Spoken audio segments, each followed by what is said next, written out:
With the threat of the Delta variant making headlines all over the country, it was party time on Martha's Vineyard this weekend. Hundreds celebrated former President Barack Obama's 60th birthday at a star-studded party that included Jay-Z, Beyonce, John Legend, his wife, who people had realized not very nice.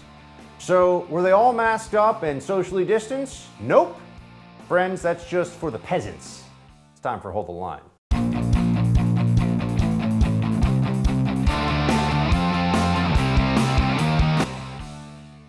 Welcome to Hold the Line. I'm Buck Sexton. You're supposed to be really scared. You know that. You've been told that. You're supposed to be terrified about the COVID Delta variant. Even if you're vaccinated, you could still get it, could still spread it. They're telling you that children are increasingly hospitalized. It's dangerous to kids too. Is there data to support that? No, but it doesn't matter, right? Got to keep everyone really scared. Got to make sure the population's compliant. Got to make sure you're in charge, right? What the left wants.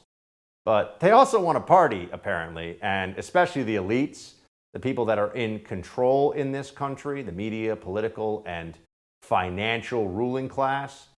They were at Obama's bash, and here's what it was like on his 60th birthday.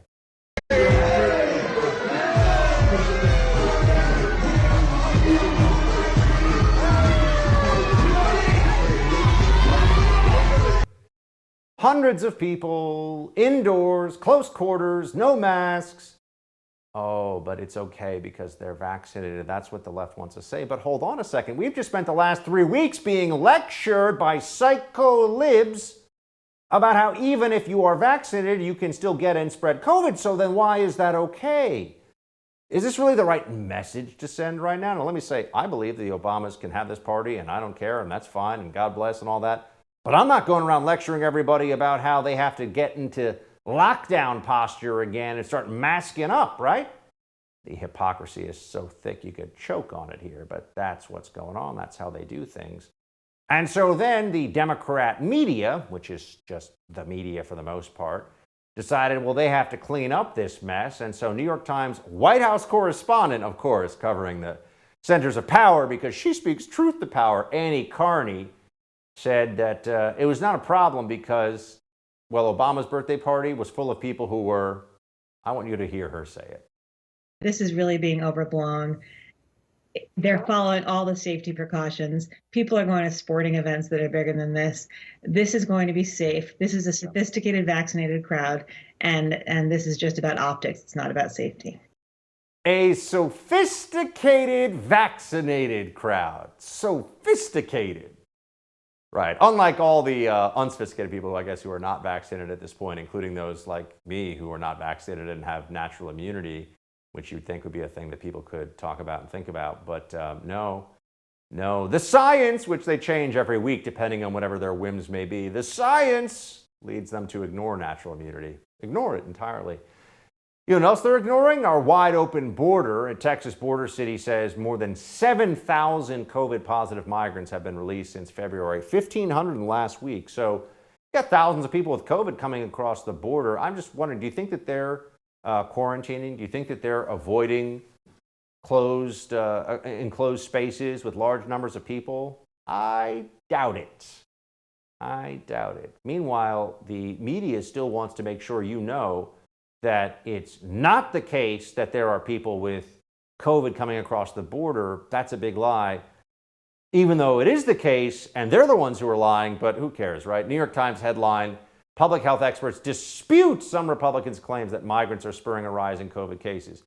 You see, this is the kind of trickery the left engages in. It's certainly causing a rise because we know there are COVID-positive illegal aliens crossing into this country, and that they should not be in the country in the first place, and there are thousands of them who have COVID, and they're likely spreading it to other people as well, and that we all live our lives under all kinds of restrictions still to this day, whether you're flying on a plane, and who's allowed to come into this country, and can you travel internationally. All these restrictions in place, but not for illegal aliens, because Democrats like illegal aliens, because they're likely to be needing the welfare state in this country to help support them, and they will therefore vote for the party of the state and the welfare state, which is the Democrats. It's all about votes and power, friends. That's the way this goes. But they want to distract you from that, which is why FAUCI, the little lab coat tyrant, is still, of course, I mean, Meet the Press. He might as well host Meet the Press at this point. He'd be better at it than Chuck Todd. And here is Fauci telling everybody that you need to make sure that children are only around vaccinated people because there's so much danger to children right now. There are two things you do with children who are not vaccinated, and that's the recommendation. You surround them with those who can be vaccinated, whoever they are, teachers, personnel in the school, anyone, get them vaccinated. So protect the kids with a shield of vaccinated people. For the kids who can't get vaccinated, that's the reason why we're having a strong recommendation that in the schools, everybody should wear a mask, whether or not you're vaccinated. We've got to protect the children. In the schools, everyone should wear a mask, but children aren't at substantial risk from COVID. So why do they have to wear a mask? And it's very hard for them to spread it. And if it's hard for them to spread it and the adults around them are vaccinated, as we've been led to believe they will be, of course, because teachers' unions, right? They're all supposed to be so safe with this stuff. They're supposed to take it all so seriously.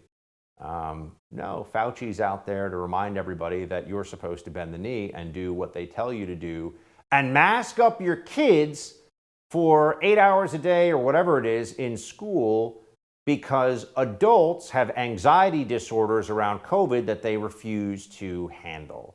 And so they punish the children. This is the Democrat way. This is outrageous. The Delta variant has not been shown to be substantially more dangerous to children. If they're going to hold this to zero risk, zero fatality, zero hospitalizations when it comes to any categorization or demographic of people when it comes to COVID, we're just in forever COVID world. That's actually where they're taking us, and people can start to figure that out, I think, now more than ever. Certainly Senator Rand Paul is telling all of us that it's time to say no. It's time to say no. We're not doing this crazy crap anymore. Here is the senator, who's also a medical doctor, saying just that. It's time for us to resist. They can't arrest all of us. They can't keep all of your kids home from school. They can't keep every government building closed, although I've got a long list of ones they might keep closed or might ought to keep closed. We don't have to accept the mandates, lockdowns, and harmful policies of the petty tyrants and bureaucrats. We can simply say no, not again. We have to. If we don't, this continues. They will not stop. I've been telling you that now. If you watch the show, you know I've been telling you that for over a year. They're not just going to give back the power that they have, that they like the excessive and absurd control they have over our lives. Their plan is to extend this, to continue this as long as they possibly can. All right, thousands of COVID-positive migrants are streaming into the U.S. The federal government seems to be doing very little about it. After the break, the mayor of Laredo, Texas, Pete Saenz, stopped by to explain how his city is handling the crisis. But I want to tell you about my friends at My Digital Money first. Everybody wants to invest in cryptocurrency. It feels like that these days, but it's not easy to get started. That's why Colin Plume, the CEO of Noble Gold, decided to create My Digital Money. It's an easy-to-use, self-trading crypto IRA platform with concierge-level customer service. One of the few U.S.-based cryptocurrency companies that will answer your phone calls and help you get started. Because your comfort and security is their absolute top priority, they offer an unparalleled military-grade security for your coins, trigger orders to help you secure opportunities for gains or limit losses without having to watch your account 24/7, a play money account so you can test the market without risking your money, and with the recent pullback of most of the major cryptocurrencies, this might be the best time to get into this exciting technology-based investment. When it comes to your money, you deserve a team of dedicated professionals who have your back, speak to you honestly, and treat you like a human, not a number. Check them out at mydigitalmoney.com. That's mydigitalmoney.com. Mayor Pete Saenz of Laredo, Texas, join us next on the border crisis when we come back.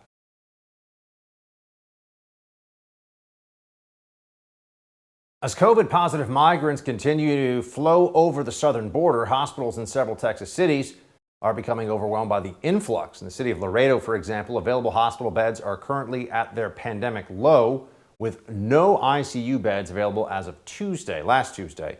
The rise in hospitalizations has led Laredo Mayor Pete Saenz to declare a local disaster and file a request with the federal courts for a temporary restraining order halting the buses of migrants from entering the city. Joining me now to talk about this is the mayor of Laredo, Texas, Pete Saenz. Mayor Saenz, thanks so much. Thank you for the invitation, and thank you for taking interest in the border. Just tell us what exactly is going on. I mean, give us a sense of what the problem is and how challenging it is for the resources of your city right now? Currently, we're in a crisis mode health-wise. It's a public health crisis because of the COVID. And then to exacerbate that, we're also receiving buses from the RGV, which is the Rio Grande Valley area, which is about 150 miles downriver or southeast from Laredo. Laredo is about 280,000 people population. So in essence, they're bringing in another layer of population that potentially can exacerbate even worse our hospital situation. Our NGOs are at capacity. They used to bring these migrants, and then within a day or two, because of the COVID infections, the NGO facilities would be placed in quarantine to continue bringing more migrants from the RGV area to Laredo, and then they would have to release them in our streets and our plazas. So given the gravity of the NGO limited capacity, and even worse, our hospital capacity, we were forced to actually bus. We've actually discontinued the lawsuit because it was taking too long. We couldn't wait. So we basically now made an arrangement with the Border Patrol or an understanding. So Border Patrol would now process whatever overflow, and that's usually about 200, a little over 200 migrants per day. So we pick them up. The city of Laredo proper takes responsibility for them once they're delivered to a facility that we have for them, and then we in turn pay for that cost of transporting these migrants further north. Keep in mind, they're not tested. We have made arrangements with other NGOs, along that journey toward their city of destination, and also with the emergency management coordinators throughout that journey, so at least they can provide PPEs and whatever protection they can provide. That's all we can do. The federal government really is not testing, and they're the federal government, and they tell us that they don't have the capability for that. What do you expect from a little guy from a city our size and hampered and wounded by this lack Mayor, of... can you tell me what is the status in terms of just testing specifically of people who are coming across the border, entering illegally, and then in the cases you're talking about being released? I mean, are COVID tests uniformly done? What is the protocol? No, there's no testing. Keep in mind, once you test, there's an obligation because some of them will turn out to be positive. And when they're positive, they got to quarantine, and that's an infrastructure in itself. And we don't have it. We certainly don't have it, and so that it kind of forced us to just bust them out to other cities in Texas, and they in turn make other connections, coordinated with some of the NGOs at those cities and with those EMCs, we call them, those emergency management coordinators. So we're doing the best we can with the resources that we have.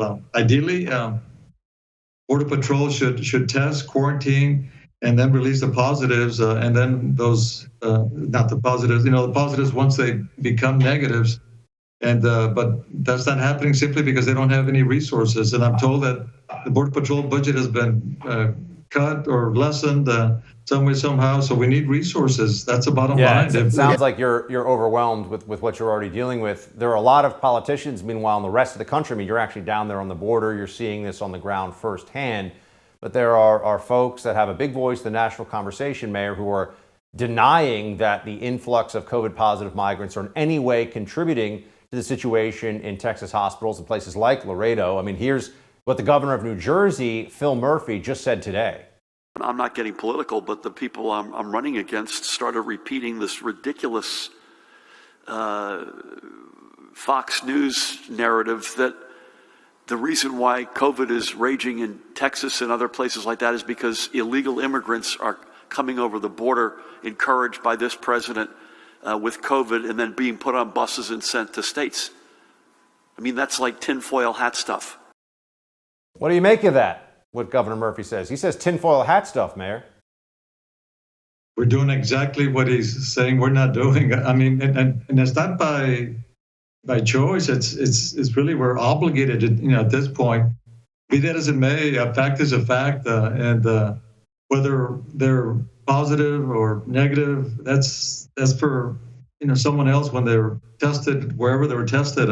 We can't test. We don't have that capability nor the infrastructure to deal with the quarantines and of course the money to expand along those lines. We'll feel sorry for them by all means, but then again, I have to think of my constituency, my residents.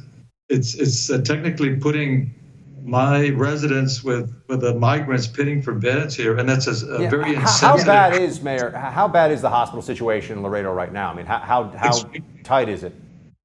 Well, we've had 0 ICU capacity for a day or two. It varies.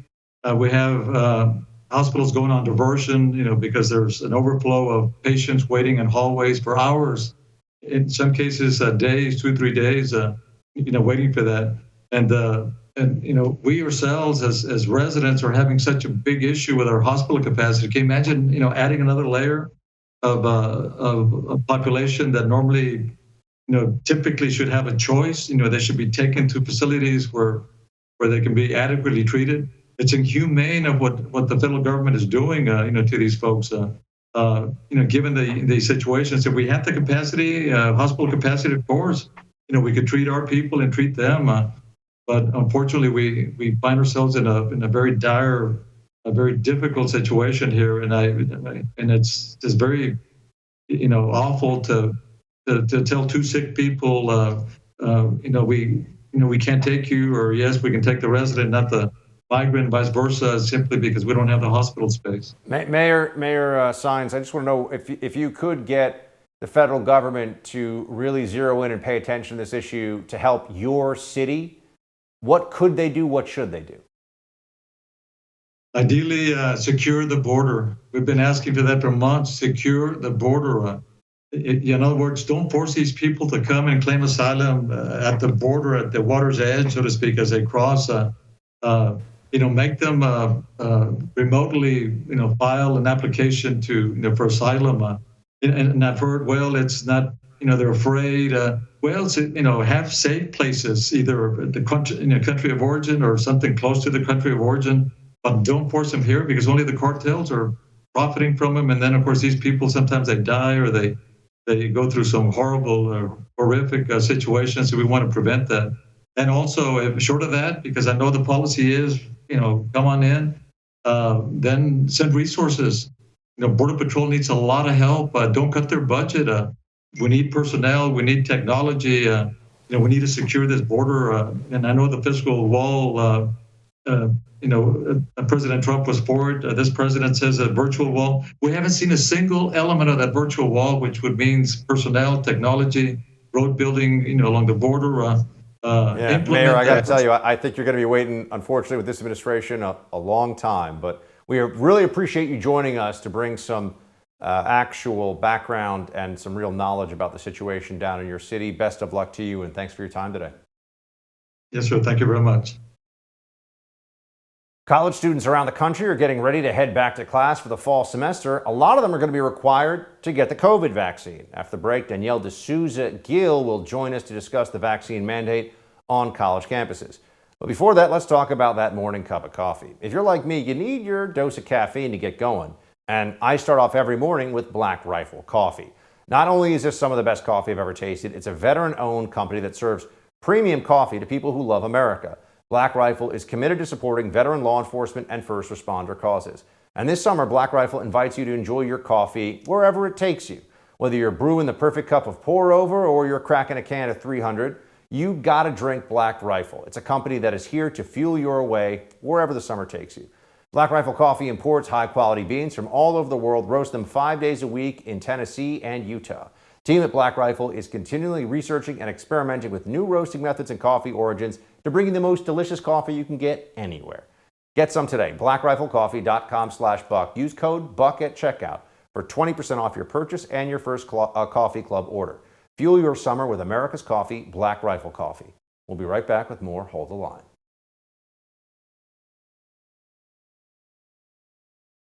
College students attending Indiana University are calling upon the Supreme Court to block the school's decision to require vaccinations for the upcoming fall semester. New York Post reports the students argue that they have a constitutional right to bodily integrity, autonomy, and of medical treatment choice in the context of a vaccination mandate. The requirements apply to roughly 90,000 students and 40,000 employees on 7 campuses across the Hoosier State. Students who don't comply will have their registration canceled, and workers who don't will lose their jobs. At least 8 states have banned schools and colleges from implementing mask and vaccine mandates. Here with me to discuss is Danielle D'Souza Gill. Danielle, great to see you. Thank you for having me, Buck. So where do we stand right now with the vaccine mandates for colleges, universities across the country? How's this fight shaping up? It's horrible. It's horrible because really these colleges are supposed to be a place of inquiry. They're supposed to be a place where students learn, ask questions, can debate these issues, especially when it comes to science. But instead, the colleges are just forcing them, at least the one that you mentioned, are forcing the students to get the vaccine. In other words, shutting down all of that debate. So these schools are really anti-education. Do we have any sense as to whether student groups are mobilizing? I mean, we've heard that some are petitioning the Supreme Court, but is this widespread, or do we know if most students are just essentially saying, all right, if you're going to force me, I'm going to get it? You know, how big is the backlash to this? I've heard that a lot of people are suffering from the backlash, not just at school, but at work, in the sense that some people are forced to literally leave their jobs, leave their industry, especially if they're in the healthcare industry, for example, whereas other people are like, I can't start over. I can't go to a different college. I can't start my life over. So they feel forced. They feel like they have to get the vaccine. One thing that feels very like we aren't supposed to remember this, but we do, or at least I do, is that there was a time about 6 months ago when we had the Biden administration, Joe Biden himself as the president, saying that we all agreed that mandates were not the way. It should be voluntary. Well, that lasted until not everyone got it, and now it seems like, oh no, it is going to be mandates, as though we've forgotten that common ground we had in January of this year. Right. They say follow the science, but the science changes every 2 seconds for the Democrats. Basically, they flip-flop on masks, they flip-flop on the vaccine. Kamala Harris was our original anti-vaxxer. She said she wouldn't take the Trump vaccine. And now, of course, they're trying to push the vaccine on all of us. So it really shows us that this isn't about science. It's not about the vaccine. It's not even about COVID. It's just about the Democrats wanting to control our lives and wanting to make this pretext kind of an excuse to continue controlling our lives even long after this period. I mean, who knows when we're not going to wear masks on a plane again? It also feels like we're going to have college students who are mandated to do this once. Why wouldn't they be mandated to do it now essentially every year? It becomes something akin to the flu vaccine, but it's for COVID, but you have to get it. So now it looks to me like you're going to have updated COVID vaccination every year and go through that discomfort and whatever the associated risks with that may be for people who, and we're talking college age, usually 18 to 22. I know there's some folks who are super duper seniors and the rest of it, but it seems like this is going to become now, they're essentially normalizing vaccine mandates, not one time, but for colleges every year. Right. It'll be continuous. There will always be a booster shot. There will always be some kind of disease going around that they're going to want to force us to get vaccines for. And plus, it seems like, the actual science has showed us that there have been very few deaths of young people due to COVID. And we don't even know what the causes or the side effects are of a lot of this on young people. Danielle, shifting gears here for a second, the chairwoman of Time's Up has announced retirement in light of her involvement of a smear letter attacking Lindsey Boylan, the first woman who publicly accused Governor Cuomo of sexual harassment. According to the New York Post, the progressive attorney was referenced in State Attorney General Letitia James's damning report released last week that accused Cuomo of sexually harassing 11 women. Kaplan had reviewed a draft op-ed letter that attacked Lindsey Boylan, the first woman to publicly accuse the disgraced New York governor of sexual harassment. Fascinating here. Kaplan co-founded the Legal Defense Fund in the wake of the Me Too movement, and she submitted her resignation Monday. So just for everyone home, I mean, so this is somebody who was supposed to be a stalwart defender of Me Too, hashtag Time's Up, right? They're going to fund the campaigns of those who want to get justice for their Me Too, against their Me Too aggressors. And turns out that she's essentially for hire, and Cuomo was a high bidder here and got her to work for him. Right. Basically, he hired people like her to suppress these kinds of inquiries, basically to actually defame these people, discredit them, make it seem like these accusers were, had this kind of sketchy history and all of this. And it's really unfortunate because it's not just hypocrisy. It's not just like, oh, the Democrats say this and do that. It's like, no, this is actually people who use their political power, use their money, and use their connections to basically silence people who are actual victims of sexual assault. Yes, and yet we all know that if Cuomo were a Republican, even though they're calling for his resignation now, it feels like they waited until it was beyond, at least in the court of public opinion, beyond a reasonable doubt. Do you think that Cuomo has any chance of staying? I don't think he wants to resign, and I don't think he thinks he has to. I think he thinks he's kind of beyond reproach, although even Biden has asked him to resign, and most Democrats have to distance themselves from him because the Democrats claim to be the party that's against sexual assault and all of this, and meanwhile, their biggest governors, Governor Cuomo, Governor Newsom, are under major attack. These Democratic governors of these massive states. One is maybe recalled, the other one is a sexual abuser. I mean, Melissa DeRosa, who, I don't know if hatchet woman is a thing, but, hatchet man, the phrase, she was his hatchet woman. She has resigned, so clearly she thinks that her days as Cuomo's chief, attacking all of his enemies had come to an end. There's also reporting out there that Governor Cuomo offered to the New York State legislature, to the Democrats, his own party, a promise not to run again if they let him finish out his term until next fall. You think he might? I mean, I'll tell you, people who watch this show know, I feel like he's going to find some way to ride out his term. Could you see it, or is that a little too much? No, I think so. I think the way is that he's in bed with the media. His brother is at CNN, and they've been covering for him. He basically says, oh, here's a story, let's leak this to the press. And the media basically puts out what he wants them to put out. So I think unless the media really comes down hard on him, like the leftist media, he's probably going to continue being governor. And yet, we all know if there's a Me Too allegation against a Republican that involves completely unsubstantiated rumors from 30 years ago, they'll actually make sure that he resigns. Exactly, and his own party will even sometimes call him to resign because they'll be too embarrassed, even just from the thought that there could be something wrong. If the Democrats didn't have double standards, they wouldn't have any standards. But Danielle, you've got standards. We appreciate you sharing them with us here. Good to see you. Good to see you.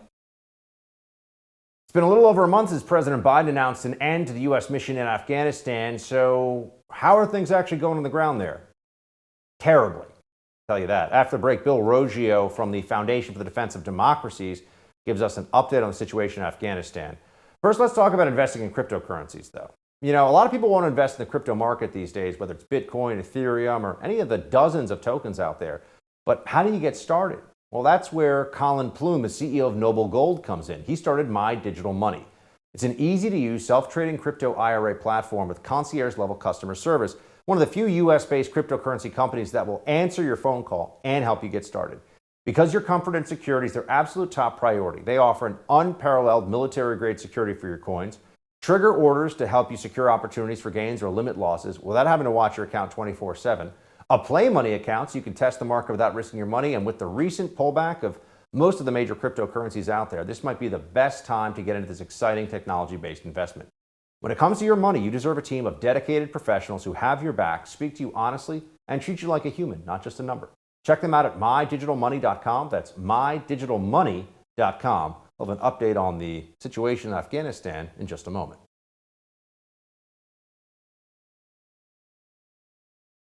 Unsurprisingly, the Taliban is quickly gaining ground in Afghanistan. The militant group took control of 3 more Afghan provincial capitals as the U.S. nears complete withdrawal of combat troops from that country.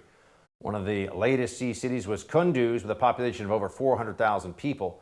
Afghan security forces reportedly lost control of key government buildings and a prison that was housing Taliban fighters. Catch and release. Caught in the fighting between Afghan security forces and Taliban insurgents, ordinary Afghan people are paying a terrible price. What's the international community going to do? What's the U.S. going to do? Is anyone going to do anything, really? Here to discuss, senior fellow at the Foundation for Defense of Democracies, Bill Roggio. Bill, appreciate you being with us. What's the situation as it stands right now? Thanks, Buck. It's a pleasure to join you. Unfortunately, the situation in Afghanistan is very grim. The Taliban took control of 6 provincial capitals from Friday up until today. 3 of them on one day, on Saturday. And one of them, as you mentioned, Kunduz. This is a major city. It's a strategic city. It's a hub for commerce. It's basically, you could probably consider Kunduz City the capital of the north. The Taliban now has control of a band of provinces in northern Afghanistan, and these provinces are key to to significant Afghan power brokers, the members of the government, members of the military. This is where many of them derive their power. And with these capitals and these provinces under control of the Taliban, these officials, their ability to fight the Taliban, to recruit for the army, to counter Taliban movements elsewhere, has been significantly degraded. And it's putting capitals now like Herat and Forest City under direct Taliban threat. Herat in the western, it's Afghanistan's second largest city. Is the Taliban are at the gates of Herat right now, and there is very little the Afghan government can do to support Afghan forces in this city, other than fly them in and arm Ishmael Khan's militia. He seems to be the only man in Afghanistan that has figured out how to effectively fight the Taliban. But out on an island, it's difficult to say how long even he can. Yeah, what is the plan here for the Afghan national government, which is allied still with the United States, right? There must be some game plan that they think is going to be able to at least stop and maybe begin to roll back. Although it feels like right now the best they can hope for is stalemate, Bill. I mean, is there some countermeasure, counterstrike that we should be anticipating here, or is this just the central government digging in and hoping to stop the bleeding? Yeah, if the Afghan government has a plan, I'm not seeing it. What they have done is basically bury their head in the sand. They haven't admitted that these 6 capitals and 3 provinces went under full Taliban control over the weekend. They've been putting out the rosy statements. The only thing that I've seen them done that has somewhat marginal effects is arming the militias. They seem to be putting a lot of emphasis on rearming militias. And in some ways, that's a good thing. In the case of like Herat City, that might prevent the city from falling under Taliban control. It still remains to be seen. But in many cases, these same warlords that are being rearmed helped the Taliban achieve its rise to power in the 1990s, because often these militias start acting capriciously with the local populations. The Afghan government, if to be honest, because I advised individuals within the government, Afghan officials, that they needed to consolidate their positions even before the U.S. left, because the situation was very clear to me that it was precarious, that the Taliban was advancing, that it had combat strength, and that it was committed to continuing the fight. Unfortunately, the U.S. government and the Afghan government and the international community put all their hopes in a peace deal that was never going to happen.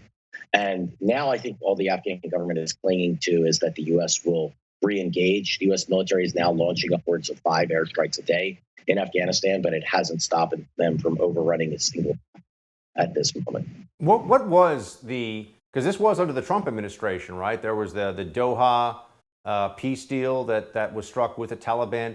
What were the parameters of that, the purpose of it? And I assume it's safe to say that attacking provincial capitals is a pretty clear violation of whatever that agreement was. So what was that supposed to do, and where does the peace deal stand now, technically? Yeah, well, ironically, Buck, that peace deal, I've signed car loan and car purchase agreements that were far longer. It's only 3.5 pages. 3.25 pages. There's nothing in there. U.S. officials constantly complained that the Taliban wouldn't reduce violence, that it was attacking in capitals, but none of that was in the agreement. The entire purpose from the Taliban side was to get the U.S. to withdraw. The only thing the Taliban agreed to was to not let foreign terror groups operate on their soil to conduct attacks against the West or Western partners. The Taliban clearly has violated that. That's a news segment in itself. And then the other thing it agreed to do was negotiate with the Afghan civil society, not just the government.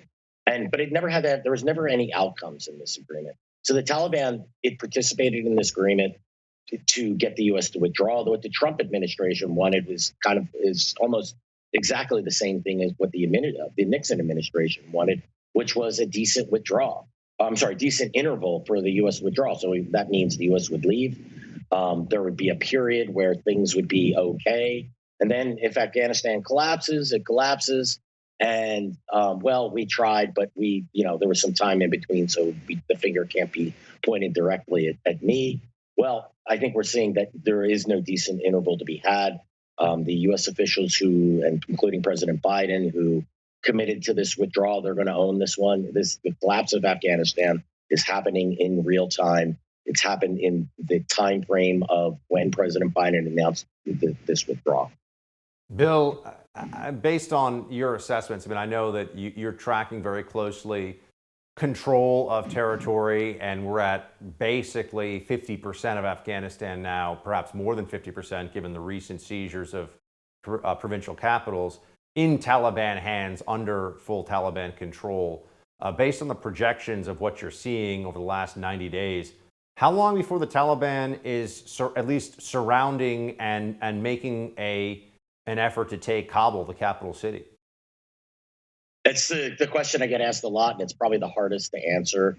If things continue down this path, if nothing changes, if the Afghan government doesn't figure out how to reconfigure its defenses and pull back from places where it's fighting a losing battle. In cities like Lashkar and Helmand and Kandahar City, they're pouring in resources to save blocks and neighborhoods within a city. The Taliban controls the rest. If they don't stop doing this, they're risking losing significant forces.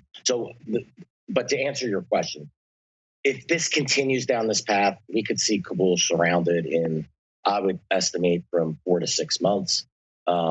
It's, again, difficult to say, but that's the trajectory we're on right now. Bill, appreciate the expertise. We're going to be talking to you a lot about this in the months ahead. Thanks for being with us. Always a pleasure, Buck. Thanks for having me. A so-called journalist questions whether a parent knows what is best for their own child regarding mask mandates. We'll break that down and more in Quick Hits. But first, if you've ever thought about investing in real estate, I want you to take me up on this recommendation right now. Visit doneforyoubuck.com, where you can learn more about my friends at Done For You Real Estate. If you haven't checked them out yet, let me make this easy for you. These guys have found a way to make real estate investing straightforward, and their system flat out works. I know because I'm using it. It allows everyday, hardworking Americans like you and me to finally own investment real estate without all the risk and difficulty of doing it on your own. I can't tell you in strong enough terms during this quick commercial how important it is you check these guys out. So how about this? Go to doneforyoubuck.com, and at the top of the page is a podcast interview I did with Done For You Real Estate, where you can hear my personal experience with their company in my own words. I'll tell you about it in detail, from picking the city to the house, getting the broker, getting the loan, even getting a tenant in place so I get free cash flow coming to me every month. Visit doneforyoubuck.com, listen to the podcast interview, and give my friends a chance to show you what they can do for you. Quick Hits up next. Stay with us. Joe Rogan rips vaccine passports as moving the U.S. closer to dictatorship. And why do parents keep allowing President Biden to sniff their kids? Whoa, we'll get into that in Quick Hits, but let's start with this one. Look, Joe Rogan is one of the very few podcasters out there who I, as somebody in radio and podcasting myself, will listen to sometimes. He's actually got a really interesting show, interesting vibe. And when he's right, he's really right. And it's great because he speaks to a very broad audience that includes a whole lot of people who are left of center, a lot of young people. And so when he slams vaccine mandates, it has real impact. And here Joe Rogan is doing just that.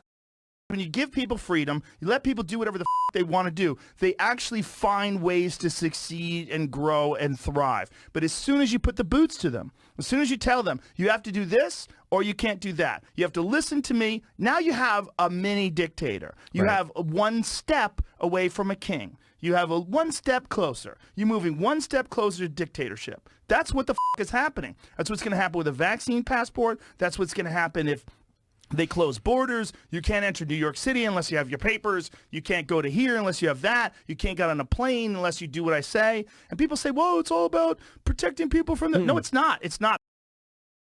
It's not. He's right. It's tyranny. It's stupid. It needs to stop. We need to fight against this, okay?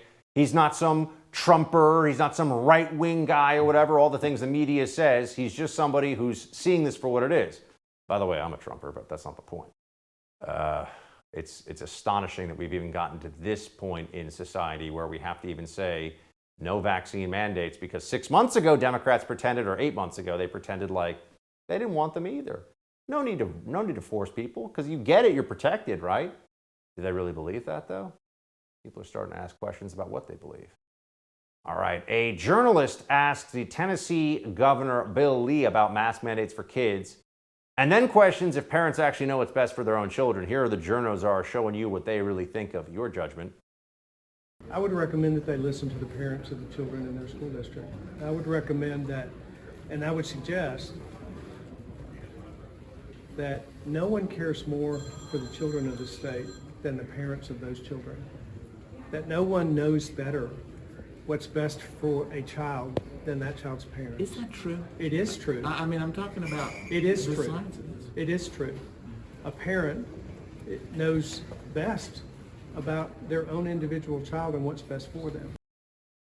Parent knows best about what their individual child needs. That feels like that shouldn't be even a little bit controversial, right? That's very straightforward stuff. And yet, journos don't really believe it. They think that the state knows better about how to keep children safe than how parents would keep their own children safe on issues like this. Joe Biden pulled another Biden. No, not saying something particularly stupid, but doing something creepy and weird. Watch.